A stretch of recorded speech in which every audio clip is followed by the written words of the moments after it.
오늘 하나님 말씀은 히브리서 11장 1절부터 3절의 말씀입니다. 히브리서 11장 1절부터 3절의 말씀. 믿음은 바라는 것들의 실상이요 보지 못하는 것들의 증거니 선진들이 이로써 증거를 얻었느니라. 믿음으로 모든 세계가 하나님의 말씀으로 지어진 줄을 우리가 아나니 보이는 것은 나타난 것으로 말미암아 된 것이 아니니라. 아멘. 할렐루야. 우리 하나님 참 좋으신 하나님이십니다. 지금 이 시간 하나님의 은혜와 평강이 여러분들과 여러분의 가정과 직장과 사업장 그리고 여러분들 자녀들까지 하나님의 은혜가 흐르고 넘치도록 채워지길 주의 이름으로 축원합니다. 자, 우리 따라합니다. 나는 예수님 안에서 모든 사람들을 이해하고 용서하고 사랑하겠습니다. 자, 우리 선포의 기도 드립니다. 나사렛 예수의 이름으로 명하노니 내 안에 가난의 영, 채무의 영은 떠나갈지어다. 내 앞에 하나님의 축복을 가로막는 모든 악한 영들은 속히 떠나갈지어다. 내 죄로 인해서 나를 떠나갔던 모든 영권, 인권, 물권은 속히 회복되어 돌아올지어다.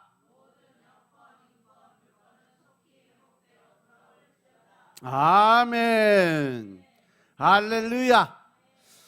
나는 내 앞에 있는 모든 가난의 영, 채무의 영이 다 떠나간 줄로 믿습니다. 내게 있던 모든 빚은 다 청산된 줄로 믿습니다. 또한 하나님의 축복을 갈아먹는 모든 악한 영들이 다 떠나간 줄로 믿습니다. 내 죄로 인해서 나를 떠나갔던 모든 영권, 인권, 물권의 권세들이 다 회복되어 돌아온 줄로 믿습니다. 아멘.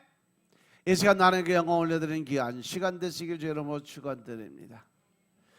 오늘 히브리서 11장 1절부터 3절의 말씀을 가지고 증거를 얻는 믿음을 갖자라는 제목으로 말씀을 나누겠습니다. 자, 따라합니다. 증거를 얻는 믿음을 갖자. 증거를 얻는 믿음을 갖자. 오늘 주님이 말씀하시기를 믿음이란 것이 바로 바라는 것들의 실상이고 보지 못하는 것들의 증거라고 말씀하셨어요. 그리고 선진들은 이로써 증거를 얻었다라고 말씀하셨어요. 이 세 마디 말씀이 아주 중요해요. 모두 믿음의 핵심을 증거하고 있다는 거죠. 믿음은 소망의 실상으로 나타나는 거다. 내가 바라는 것을 얻는 거. 또 그 믿음이라는 것은 내가 바라는 것 실제 내 앞에 나타나는 거다라고 말씀하는 거예요. 우리가 주님 안에서 진정으로 바라는 것이 있다면 그것이 이루어질 줄로 믿는 것에 믿음이 가장 중요하다.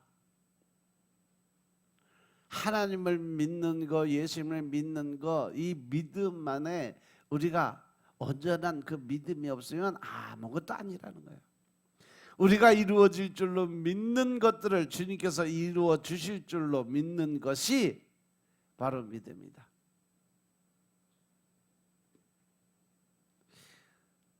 누가복음 18장에 보면 소경 바디메오의 이야기가 나와요. 소경이 지나가는 주님께 눈을 뜨게 해달라고 다윗의 자손이여 하며 부르짖을 때 주님께서는 소경에게 다시 물으셨어요. 내가 너한테 뭐 해줄까? 이때 소경은 보기를 원한다고 대답을 합니다. 바로 그때 주님은 내 믿음대로 될지어다. 할렐루야. 그리고 그것이 믿음대로 이루어졌음을 믿으시기 바랍니다. 이 예화는 무엇을 의미할까?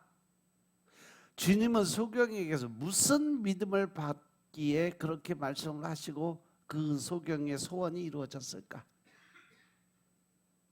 소경은 주님께서 자신의 눈을 뜨게 하실 수 있다고 믿었기 때문에 주변 사람들이 아무리 말려도 아랑곳하지 않고 주님을 부르짖으며 찾았던 것이고, 그리고 주님을 만났을 때 자신의 소망을 바로 그 자리에서 아랬던 거죠.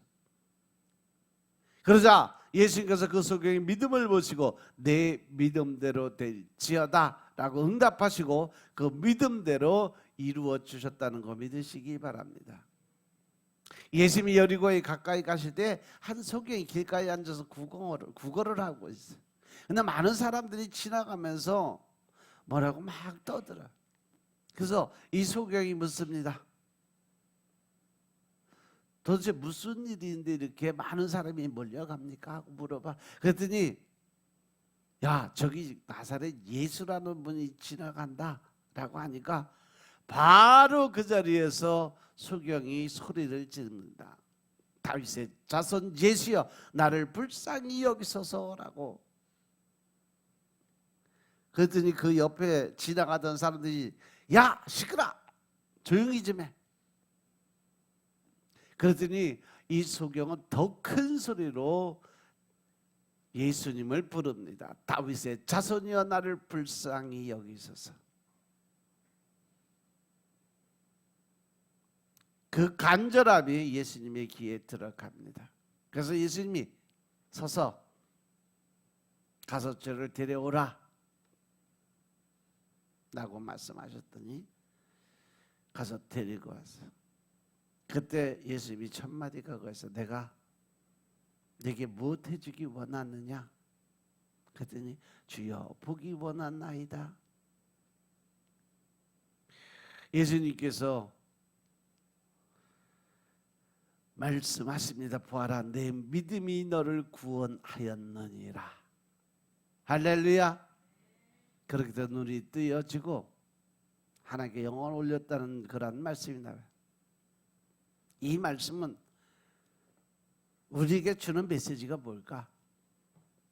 이 말씀은 바로 믿음이 흔들리지 않는 믿음이, 그 믿음이 굳건해야 하나님이 주시는 기회를 잡을 수 있고 그 기회를 제대로 잡아야 나는 성공할 수 있다라는 거죠.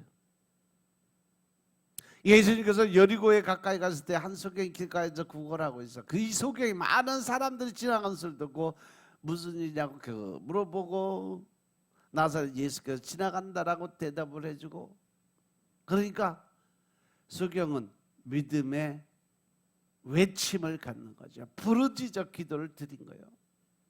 뭐라고? 다윗의 자손 예수여, 나를 불쌍히 여기소서.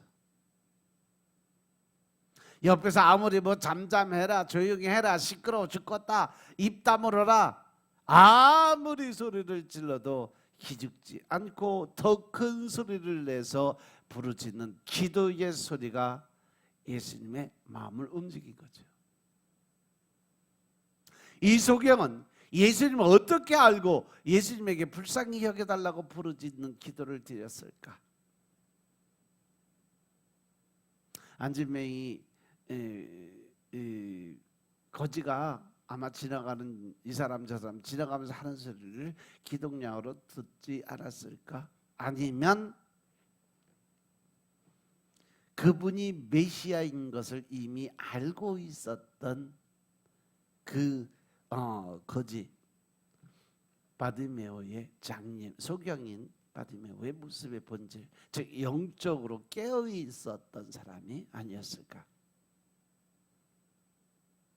어떤 질병이 든 사람이라도 예수님을 만나면 다 고침을 받았다는 소문과 모든 질병을 치유하는 예수님이 다윗의 자손으로 오신 메시아일 것이라고는 소문을 듣고 예수님께 소경이 자신도 고쳐주실 것이라는 확신이 생겨서 더 간절하게 부르지 않았을까요?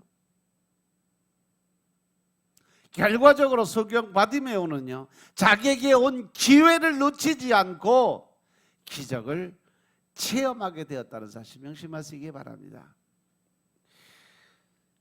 우리가 살아가면서 인생의 기회가 언제나 항상 나를 찾아오는 것은 아닙니다.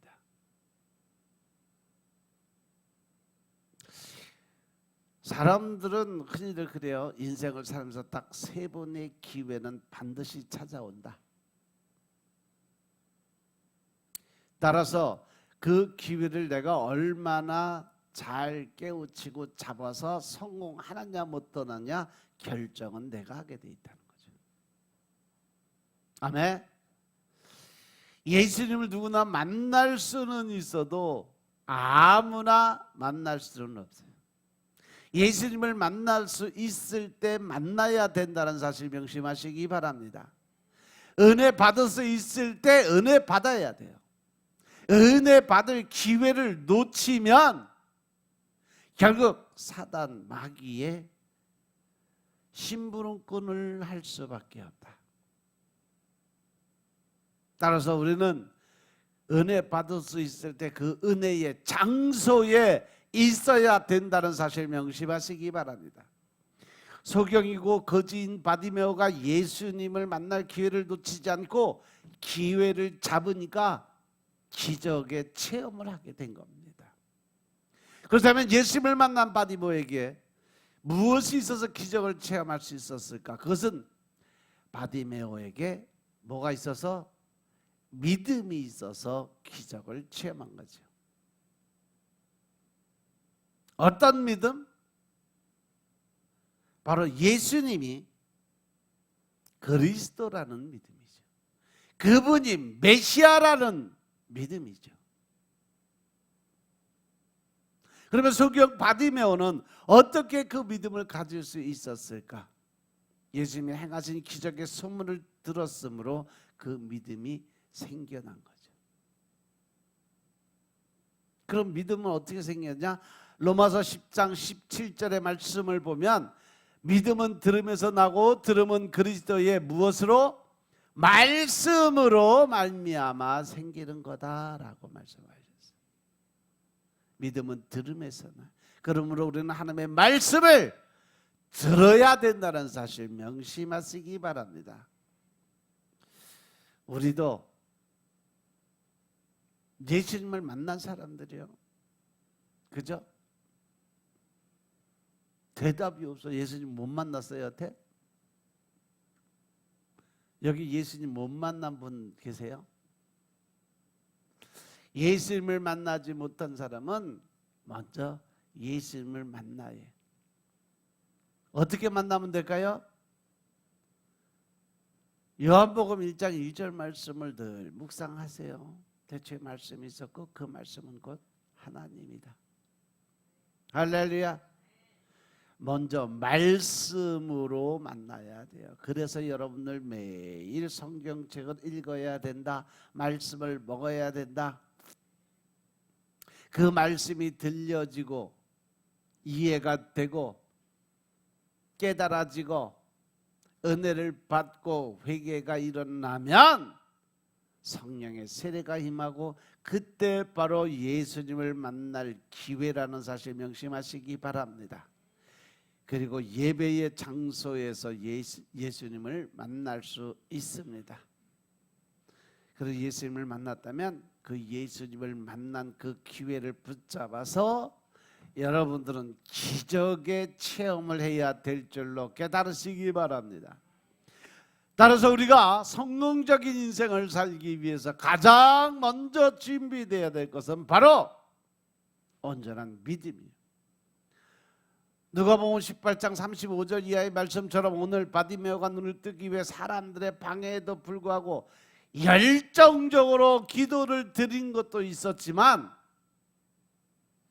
42절에 보면 예수님이 바디메오에게 보라 내 믿음이 너를 구원하였느니라 라고 하신 것만 봐도 구원과 더 나아가서 기적과 이적의 체험을 얻기 위해서는 우리에게 반드시 있어야 될 것은 뭐다? 믿음이 있어야 된다라는 사실이에요. 무엇보다도 예수님을 다윗의 자손 메시아로 믿었던 그 믿음이 있어야 돼요. 많은 사람들이 육적인 예수님의 권세를 받았지만 이 소경 바디메오는요, 육적인 예수님의 권세와 명예를 생각한 것이 아니라 이 땅에 구원의 주로 오신 메시아 예수 그리스도를 믿었던 겁니다.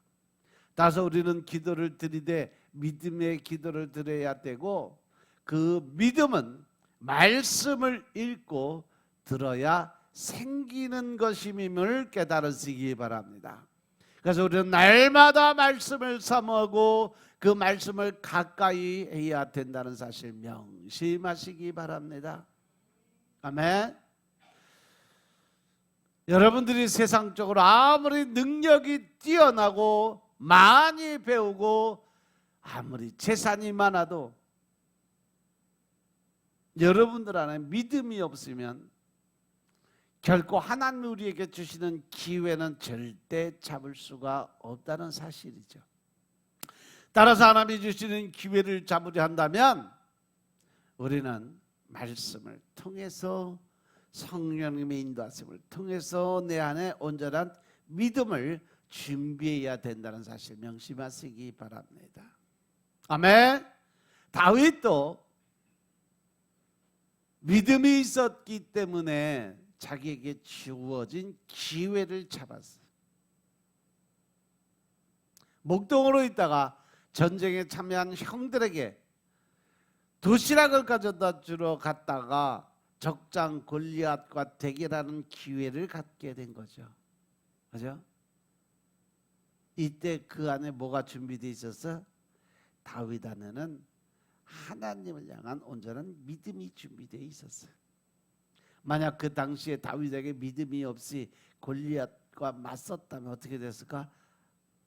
다윗은 그 자리에서 바로 죽었을 거예요. 사무엘상 17장 45절부터 47절의 말씀 보겠습니다. 사무엘상 17장 45절부터 47절의 말씀.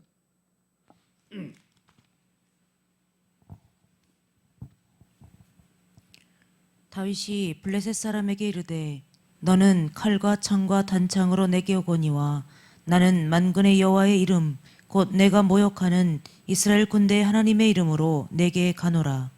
오늘 여호와께서 너를 내 손에 붙이시리니 내가 너를 쳐서 내 머리를 빼고 블레셋 군대의 시체로 오늘날 공중의 새와 땅의 들짐승에게 주어 온 땅으로 이스라엘의 하나님이 계신 줄 알게 하겠고 또 여호와의 구원하심이 칼과 창에 있지 아니함을 이 무리로 알게 하리라. 전쟁은 여호와께 속한 것인즉 그가 너희를 우리 손에 붙이시리라. 아멘. 할렐루야. 다윗에게 이러한 하나님을 믿는 믿음으로 하나님이 나를 이기게 하신다는 믿음이 있었기 때문에 그 골리앗과 맞서 싸우고 이길 수 있는 능력을 체험하게 된 겁니다. 이처럼 주어지는 기회를 잘 살려서 성공의 발판으로 삼기 위해 우리가 준비해야 할 것은 세상적인 조건이 아니라 육신적인 능력과 재능이 아니라 바로 하나님을 향한 온전한 믿음만이 있어야 된다는 사실을 명심하시기 바랍니다. 아멘. 따라서 준비 없이 오는 기회는요 전혀 무의미한 거예요. 믿음이 있어야 기도를 드리고, 믿음이 있어야 응답도 받고, 믿음이 있어야 담대한 그 마음이 생기고, 믿음이 있어야 하나님이 주시는 지혜와 지식과 총명의 영도 채워질 것이고, 성령 충만함을 얻어서 직장과 사업장의 일도, 모든 가정, 사도, 교회의 사역도 성공적으로 감당하고 축복의 사람이 될 수 있다는 사실 명심하시기 바랍니다. 아멘. 그리고 주님의 관심을 끌려면 올바른 신앙의 터 위에 서 있어야 된다는 사실입니다. 누가복음 18장 40절에서 예수님의 발걸음을 멈추게 한 것은 소경 바디메오의 절규 때문이었어요. 당시 여리고에는 수많은 사람들이 있었어요. 그럼에도 예수님의 관심을 끈 것은 소경 거지 바디메오뿐이었어요. 예수님이 걸어가시면서 직접 그를 불러서 나한테 데려와라 관심을 보여준 건요, 이 소경 바디메오밖에 없어요. 이스라엘 백성들은 예수님이 로마 군대를 몰아내고 이스라엘의 왕이 되기를 기대하고 있었고, 제자들조차도 예수님이 이스라엘의 왕이 되면 자신이 한 자리 차지하려고만 마음을 먹었지, 그 누구도 예수님을 나의 진정한 구세주로 그리스도로 여기지 않았다는 사실이죠. 육적인 자기들의 이익만을 생각했지 영적인 하나님의 뜻은 전혀 생각지 않았던 사람들이었어요. 그런데 오직 소경인 이 거지 바디메오만이 그리스도를 예언된 다윗의 후손으로 믿고 예수님을 불렀다는 거잖아요. 그래서 예수님의 발걸음을 멈추고 관심을 가지고 지켜보게 된 거라는 사실 명심하시기 바랍니다. 아멘. 우리가 그리스도인이 됐다는 것은 예수님의 사랑과 관심을 받는 대상이 됐다는 의미예요. 그러나 세상 사람들은 절대로 하나님의 사랑을 받을 수가 없어요. 왜냐하면 그들의 관심은 오직 세상 물질과 명예와 권세에 있기 때문에 하나님의 관심 밖에 있어요. 마귀의 관심 속에 들어가 있기 때문에 그들에게는 결코 하나님의 은총이 임하지 않고 오직 사단 마귀가 주는 저주만 있을 뿐인 것임을 깨달으시기 바랍니다. 하나님의 은혜와 구원은 오직 예수님의 관심권 안에 있는 사람들에게 임하게 된다는 사실 명심하시기 바랍니다. 따라서 여러분, 우리는요 예수님의 관심권 안에 있어야 될 줄로 깨달으시기 바랍니다. 그렇게 되기 위해서는 언제나 바디메오 같이 예수님을 높이는 신앙, 또 의뢰하는 신앙, 그리고 뜨겁게 부르짖는 신앙을 가져야 됩니다. 내 자신이 예수님께는 별 관심도 없이 세상 것들만 관심을 가지고 살면서 예수님의 깊은 사랑과 은혜를 바란다는 것은 말이 되지 않아요. 우리가 예수님을 왕으로 여기고 찬양을 드리고 경배를 드리며 말씀에 순종하고 열심히 봉사를 드릴 때 예수님은 우리에게 관심의 눈을 돌리시고 주목해서 보시게 된다는 거죠. 시편 34편 15절에 보면요, 여호와의 눈은 의인을 향하시고 그 귀는 저희 부르짖음의 귀를 기울이신다고 그랬어요. 항상 하나님께서는 죄에서 구원을 받고 구속과 대속의 은혜를 받은 사람들을 향해서 눈이 고정되어 있다는 거예요. 즉 하나님의 백성들, 하나님의 사람들, 그리고 그 하나님의 귀는 늘 그 백성들이 듣는 기도 소리에 집중되어 있다는 사실 명심하시기 바랍니다. 때에 따라서는 우리가 부르짖고 기도를 드리지만 때에 따라서는 묵상의 기도도 드릴 줄 알아야 돼요. 깊은 하나님과의 그 임재 안에 들어가서 하나님과 대화할 수 있는 그러한 기도가 필요해요. 그거는 오직 말씀 안에서 하나님을 만나지 않으면 결코 이루어질 수 없는 그러한 상황인 것임을 깨달으시기 바랍니다. 그리고 우리 앞에는 기도의 회방꾼과 기도의 조력자가 같이 공존한다는 사실 명심하시기 바랍니다. 39절에서 예수님을 따르던 무리들은 예수님께 부르짖는 바디메오에게 잠잠하라, 조용히 해라 라고 꾸짖었어요. 우리가 예수님에게 기도드릴 때도 기도의 회방꾼들이 많이 있습니다. 예배의 회방자가 반드시 교회 안에도 있다는 사실 명심하시기 바랍니다. 불신 가족일 수도 있고 직장 동료일 수도 있고 불신 친구들이 될 수도 있다.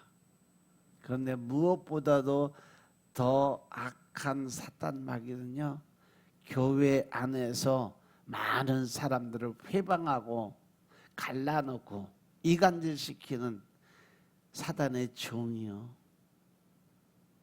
세상 사람들이야 만나고 돌아서면 그만인데 교회 안에서 만나는 사람들은요, 최소한의 영적인 대립각이 있으니까 도저히 그것이 안 맞아. 그들은 우리가 예배를 못 드리도록 하고 기도를 회방하는 자들이고 사단의 하수인 역할을 합니다. 마귀 사단이 가장 싫어하는 일이 뭐냐? 하나님이 가장 기뻐하시는 일을 하는 것을 마귀 사단은 무지하게 싫어해요. 하나님께 예배를 드리고 말씀 읽고 기도 드리는 일이죠. 그래서 사단 마귀는요, 감사와 찬양의 기도, 믿음의 기도, 회개하는 기도를 엄청나게 싫어해요. 그래서 회방하는 겁니다. 어떻게? 머릿속에 생각으로, 마음의 답답이나 갈급함으로. 다니엘이 이스라엘 민족을 위해서 하루에 3번씩 기도를 드릴 때 그 기도가 하늘나라 올라가지 못하게 회방한 것이 바로 사단이라고 그랬어요. 사단 마귀가 다니엘의 기도를 싫어하고 회방하였는데 우리의 예배와 말씀과 기도도 당연히 싫어하고 방해하지 않겠냐는 거죠. 그것을 알지 못하면 우리는 사단 마귀에 끌려다니고 결국은 예배의 처소를 떠나버리게 되는 겁니다. 그럼 우리는 예배가 힘들고 기도 드리는 일이 귀찮아질 때가 있는 거예요. 예배를 드리려고 작정을 하면 뭔가 일이 자꾸 터져요. 작정하고 기도 드리려고 하면 생전 연락 안 오던 사람도 연락을 해요. 엉뚱한 일로 꼭 그 시간에 사건이 터져서 교회를 못 가게 만들어요. 하나님과 깊은 교제의 기도를 드리고자 다 작정을 하고 덤벼들면 이상하게 기도를 드릴 수 없도록 제일 먼저 찾아오는 게 뭐예요? 피곤해요. 그 피곤의 영을 통해서 게으름이 같이 들어와요.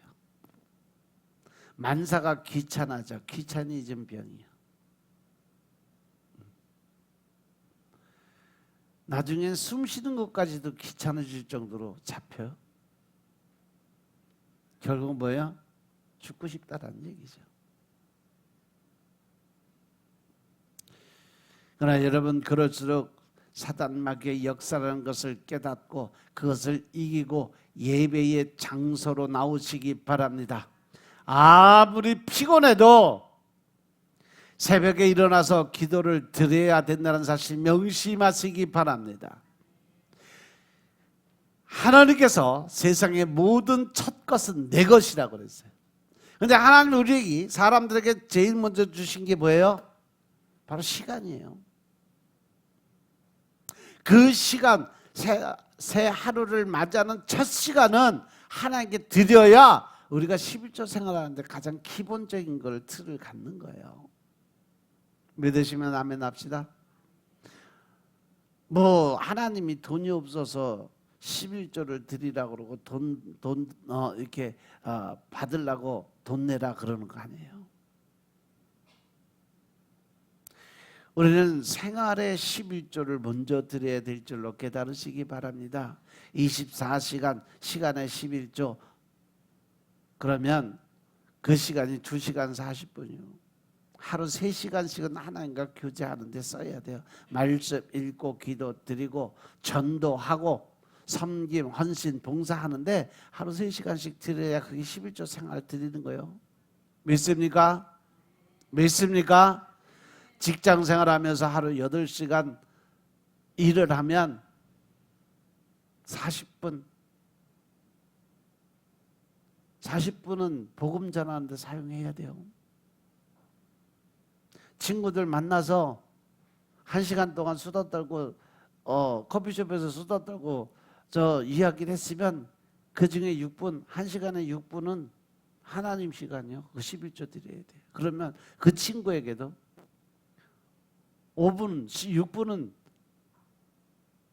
전도하는 데 써야 돼요. 하나님 말씀 선포하는 데 써야 돼요. 장사하는 사람들은 장사하면서 그 사람들과 대화할 때 거기에 복음을 섞어서 같이 전해줘야 돼요.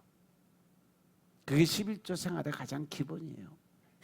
돈만 드리는 게 11조가 아니에요.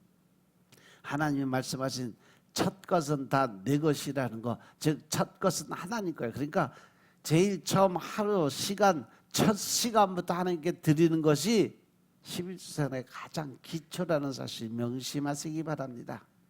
아멘. 근데 맨날 피곤한 영에 붙들리고 게으름 영에 붙들려서 일어나지도 못하고 가야 되는 건 아는데 몸을 못 움직여. 왜? 게으름에 붙잡혔으니 되나? 그럴수록 사단 마귀의 역사라는 것을 깨닫고 그것을 이기고 예배의 장소로 나오시길 주의 이름으로 축원합니다. 하나님이 아브라함에게 아들 이삭을 번제로 드리라고 했을 때 아브라함이 하나님이 백세해 주신 아들, 모든 민족의 조상이 되게 만들어 주시겠다는 약속의 말씀을 붙들었기 때문에 설마 하나님이 이 아들 죽이겠나? 내가 죽여도 다시 살려주시겠지? 그러한 믿음으로 순종하지 않았을까요?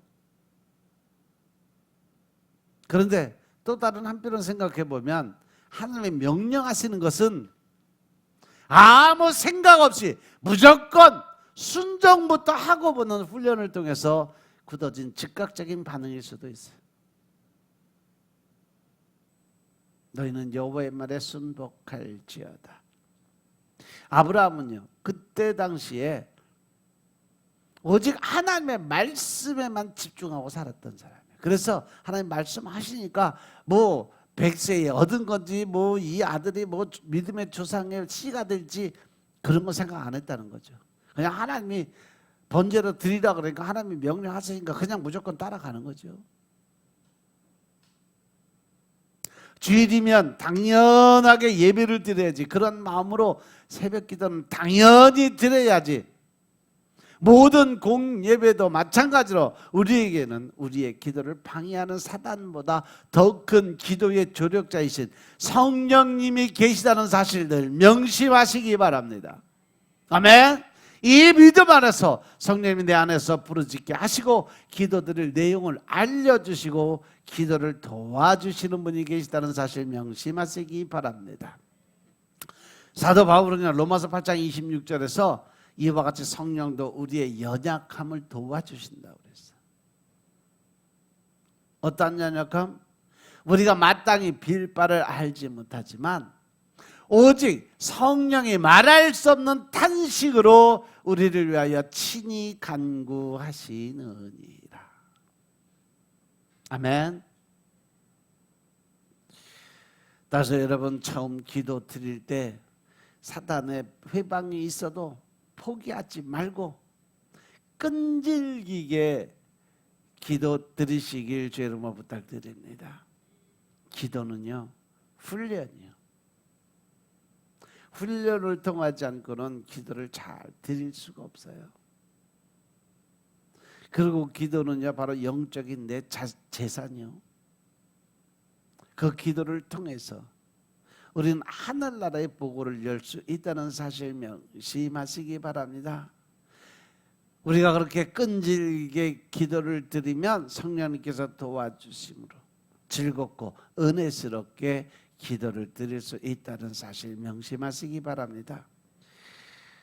마귀 사단이 우리를 회방한다고 해서 절대 포기하면 안 돼요. 그들에게 넘어가면 안 돼요. 아무리 잠잠하라, 시끄럽다, 조용해라, 아무리 그래도 바디메오처럼 또 더 큰 소리로 부르짖고 기도드릴 수 있는 여러분들 되시길 주의 이름으로 축원합니다. 이처럼 예배의 승리자가, 기도의 승리자가 곧 신앙의 승리자가 된다는 사실을 잊지 마시길 주의 이름으로 축원합니다.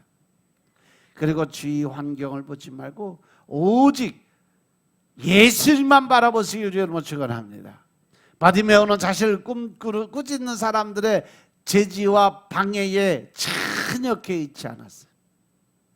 바디메오는요, 이에 굴하지 않고 더욱더 크게 소리치면서 지나가시던 주님을 불러 세움으로 이러한 방해물을 극복했다는 거죠. 주변 사람들이 뭐라고 하든지 말든지, 그리고 어떻게 생각하든지 말든지 오직 예수, 오직 십자가만을 바라보면서 소리쳐 기도를 드렸던 겁니다. 바디메오에게 이 믿음이 없었으면 이건 불가능한 얘기예요. 사람들에게 눌리고 그 많은 무리들이 시끄럽다고 조용히 하라고 하는데 입 벌리겠냐고, 두려움과 근심 걱정이 있었으면 더 큰 소리를 낼 수 있겠냐고요. 그 안에 담대함이 있었고 언제는 믿음이 있었고 그 예수님을 통해서 그 메시아인 그리스도가 나를 고쳐주는 확신을 가졌기 때문에 누가 뭐라든지 그는 소리를 지르고 부르짖는 기도를 드릴 수가 있었던 거죠. 누가 보면 19장에 나오는 삭개오도 마찬가지예요. 그가 키가 작고 사람들이 많이 몰려서 예수님을 볼 수 없게 되니까 그가 생각한 대책이 뭐예요? 뽕나무 위로 올라가자. 거기서 자신의 약점과 다른 사람들의 방해를 지혜롭게 극복하는 지혜를 얻게 된 거죠. 이것은 삭개오에게 그만한 믿음이 있었기 때문에 성령님이 주신 지혜인 것임을 깨달으시기 바랍니다. 신앙생활함에 있어서도 우리에게도 역시 주위 사람들의 많은 반대와 제지를 가하고 심지어는 핍박을 받기도 합니다. 그러나 그것은 당연한 것이라고 예수님께서 말씀하셨어요. 오늘날도 학교 혹은 직장생활 하면서도 예수님을 믿는다는 이유로 따돌림 당하고 소외 당하는 일도 시들룩벅벅이요. 그러나 우리들은 이러한 것에 굴복해서는 절대 안 된다는 사실 명심하시기 바랍니다. 오히려 예수님의 본을 따라서 배척당하고 핍박받는 것으로 하늘의 상급이 크다는 사실을 믿고 기쁨과 자랑으로 여겨야 될 줄로 믿으시기 바랍니다. 때로는 같은 신앙을 가진 사람들끼리 시기와 질투와 미움과 다툼이 있기도 해요. 그래서 시험을 당하거나 상처를 받을 때도 있습니다. 또는 영적 지도자와 중직자들에게 실망할 수도 있어요. 그래서 교회를 떠나고 그래서 하나님을 떠나는, 예수님을 떠나는 사람들 많이 봤어요. 근데 그 사람들은 하나님을 믿고 예수님을 믿은 것이 아니라 누굴 믿었어요? 사람을 믿어서 그래요. 사람들 하나님을 바라봐야 될 눈으로, 예수님을 바라봐야 될 눈으로, 말씀을 바라봐야 될 눈으로 세상을 바라보고 사람들을 바라보고 사람을 믿으려고 하다 보니까 상처를 받았던 거예요. 교회에 오셨으면 사람들 보지 마세요. 오직 십자가만 바라보시고 예수님만 바라보시길 주의 이름으로 축원합니다. 모두가 다 연약한 인간이기 때문에 잘못과 허물이 없을 수가 없어요. 누구든지 다 약점이 있고 잘못할 수도 있어요. 우리는 그로 인해 절명할 이유가 아무것도 없어요. 왜? 이 땅의 교회는 완전하지 못해요. 아직까지도 온전한 죄사함이 이루어지지 않은 사람들의 모임이기 때문에 그렇습니다. 교회도 의인이라 칭함을 받는 죄인들의 모임일 뿐이라는 것을 명심하시기 바랍니다. 따라서 교회에서 사역하고 봉사하면서 함께 신앙생활하면서 다른 사람으로 인해 상처받을 수도 있고 그로 인해 신앙생활에 방해를 받을 수도 있다는 사실 늘 명심하시기 바랍니다. 그렇지만 그 문제에 절대로 굴복해서는 안 된다. 마귀 사단의 유혹과 꾀임에 넘어가지 말라는 거예요. 그럴수록 바디메오처럼 삭개오처럼 지혜롭게 잘 헤쳐나가고 극복해야 된다는 사실이죠. 우리가 바라보고 기대하는 분은 우리를 온전케 하시는 예수님이지 결코 우리 주위의 환경이나 사람이 아니라는 사실 명심하시기 바랍니다. 따라서 영적인 잠에서 깨어나 주님을 따라가시는 여러분들이 다 되시길 주의 이름으로 부탁드립니다. 이제 43절에 보니까 예수님의 은혜로 눈을 뜬 바디메오의 반응이 나와요. 42절에 보니까 예수께서 저에게 이르시되 보아라 내 믿음이 너를 구원하였느니라 라고 말씀하시니까 곧 보게 되어서 하나님께 영광을 돌리고 예수를 쫓으니 백성이 다 이것을 보고 하나님을 찬양드렸다라고 기록되어 있어요. 마가복음 10장 52절에서 보면 예수님은 바디메오에게 내 믿음이 너를 구원하였으니 내가 가고 싶은 곳으로 가라 이렇게 말씀하셨어요. 그런데 중요한 게 있어요. 그 뒤에 보면 바디메오는 집이나 다른 곳으로 갔지 않고 즉시로 예수님을 따라갔다는 거죠. 예수님을 쫓았다. 예수님의 제자의 도를 걸어갔다. 우리는 과거에 다 죄로 인해서 영혼의 눈이 어두웠던 사람들이에요. 영적으로 보면 우리 또한 바디메오와 다른 것이 없어요. 우리는 비록 육의 눈은 떠서 세상을 볼 수 있지만 영적으로는 소경이 되어서 어둠 속을 헤매고 있었다는 거죠. 바로 그런 우리에게 예수님께서 찾아오셔서 영혼의 눈을 뜨게 해주셨던 것임을 깨달으시기 바랍니다. 이제 우리는 주님도 보고 우리의 실상도 알게 됐어요. 하지만 문제는 바로 그 이후라는 거죠. 예수님이 바디메오의 눈을 뜨게 해주신 목적이 무엇이었을까 생각해 보셨나요? 그 눈으로 세상의 정욕적인 것을 보고 쫓으라고 눈뜨게 해줬을까요? 안 그렇다는 거죠. 주님을 보고 온전히 섬기라고 눈을 뜨게 해주셨던 것입니다. 바디메오는 그런 주님의 뜻대로 예수님을 따라서 예수님의 제자가 되었음을 깨달으시기 바랍니다. 아멘. 그런데 우리는 예수님의 제자로 살고 있는지 아니면 내가 세상 사단 마귀의 종이 돼서 살고 있는지 돌아보시기 바랍니다. 신앙의 눈을 뜬 후에 여전히 세상 것을 쫓아가고 있다면 나는 아직도 마귀의 종으로 살아가고 있다는 거죠. 세상의 정욕을 쫓아 살면 영안이 다시 어두워진다는 사실 명심하시기 바랍니다. 예수님이 눈뜨게 해주신 이 신앙의 눈으로 천국을 소망하고 진리를 추구하고 하나님 없이 사는 불쌍한 영혼들을 볼 수 있어야 된다는 사실 명심하시기 바랍니다. 죽은 영혼을 살리는 일에 잠자는 영혼들을 깨우는 일을 하셔야 된다는 거죠. 그래서 하나님 말씀대로 우리가 살아갈 수 있고 하나님의 영광을 위해서 살아가야 되고 예수님을 위해서 사는 참된 성도들이 다 되어야 되는 줄로 믿으시기 바랍니다. 또한 믿음은요 보지 못하는 것의 증거라고 그랬어요. 하나님이 주신 약속의 말씀을 믿는 것 자체가 믿음이에요. 그 약속은 아직 이루어지지 않았어요. 그러나 그것이 이루어질 줄로 아니 미래의 어느 시점에서 이루어진 줄로 믿는 믿음, 즉 미래 완료형으로 믿는 믿음, 그것이 온전한 믿음인 것임을 깨달으시기 바랍니다. 이 믿음은 아주 중요한 말씀이에요. 우리에게 시간은 과거, 현재, 미래로 나누어져 있지만 주님의 시제는요 의미가 없어요. 왜? 알파와 오메가여 처음과 끝이신 주님은요 시간을 지배하시는 주님이시기 때문에 그렇습니다. 모든 시제가 주님에게는 동시제예요. 항상 한순간 그 시간. 그래서 베드로후서에 보면 하나님의 시간은 하나님의 하루의 시간이 인간의 몇 년이다? 1000년의 세월이 지나가는 거다.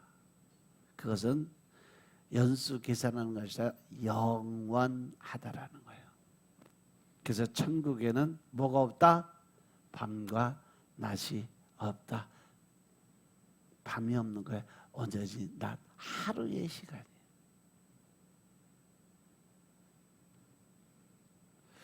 처음과 끝이라고 하지만 온전한 믿음 속에 있는 자들이 믿음의 성취를 맛보게 되는 거죠. 말씀을 그대로 믿고 주님의 은혜를 그대로 믿고 의심하지 않는 자들이 믿음의 성취를 맛보게 되는 것입니다. 그래서 선지들이 이로써 증거를 얻었다라고 말씀하세요. 이것은 위에 두 말씀을 증거하는 실제 증거로서 말씀하신 거예요.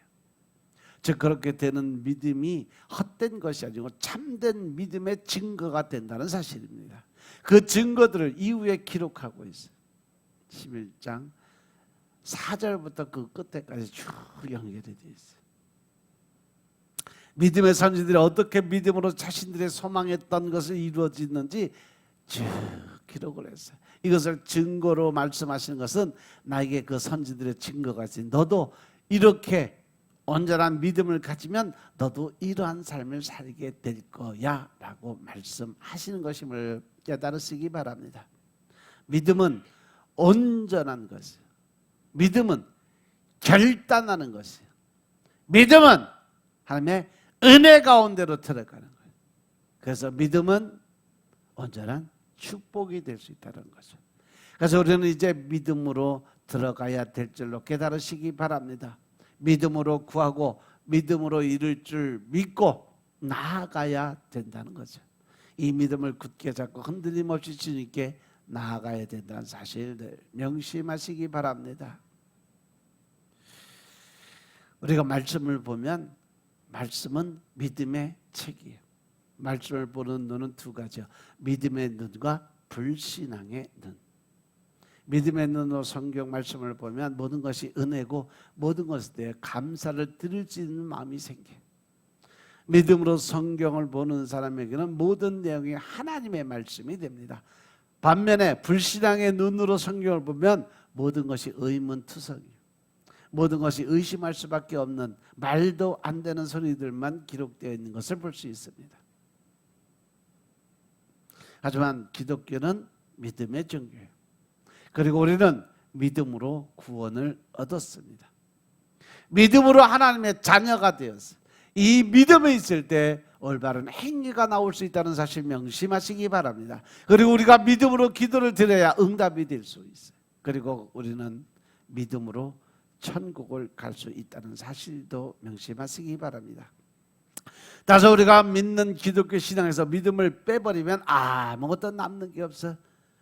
배터리 없는 시계는요 시계지만 시계가 아니요. 왜? 가지 않으니까 사용할 수가 없어. 시간을 알려주지 못하는 시계가 무슨 의미가 있겠냐는 거죠. 기독교 신앙도 마찬가지입니다. 믿음이 없으면 물 없는 오아시스예요. 보기에는 생명도 구원도 능력도 있을 것 같지만 믿음이 없으면 그 안에는 아무것도 없다는 사실 명심하시기 바랍니다. 성경에 계시된 주님은 믿음의 주이시. 그래서 히브리서 기자는요 주님을 믿음의 주라고 표현을 했습니다. 믿음을 가져야 주님의 은혜를 받는다 사실 명심하시기 바랍니다. 믿음을 가져야 주님이 보여요. 믿음을 가져야 예수님이 구세주로 인정이 된다는 사실 명심하시기 바랍니다.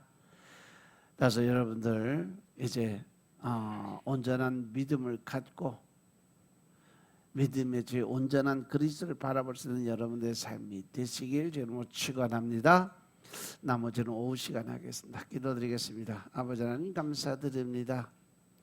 오늘도 우리가 은혜 가운데 주님의 온전한 증거를 믿는 믿음을 갖기 위해서 우리가 어떻게 살아야 되는가를 알고 깨닫게 하시니 감사합니다.